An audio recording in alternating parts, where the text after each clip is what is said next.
Hello, I'm Jody King. Welcome back to this week's Honest Art podcast, where we're talking about mark making.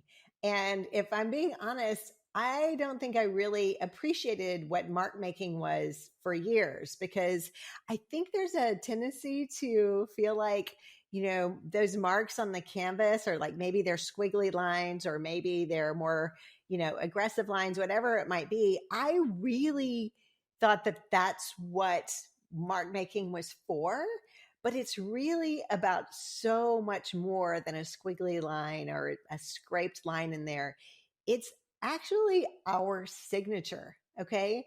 So when we're thinking about mark making, oftentimes we will think of another artist's work that has a lot of mark making in it. And we'll think, oh, I want my marks to be similar to that. But that's actually impossible, because when we think about mark making as being more of like our signature, it's almost like the marks are little subconscious secrets that are within us that kind of want to come out onto the canvas. So if we try to make our marks like the marks of other artists, it's going to look like as I told you in the podcast, it's going to look like we're copying our parents' signature on a test, right? It's going to be like I did that when I was a kid. I'd make a bad grade on a test.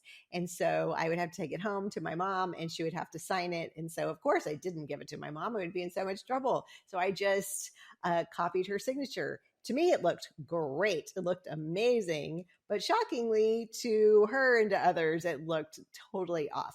That's the same thing that'll happen when we try to do the same with our mark making. So we have to embrace our own mark making and our own symbols as well, because that's also mark making. We have to embrace the mark making and the symbols that we put in our art. And if you listen to this week's podcast, I tell you how you can do exactly that. So head to your favorite platform and listen to the podcast in full. And if you're here on YouTube, don't forget to like and subscribe. All right, take good care. Peace out.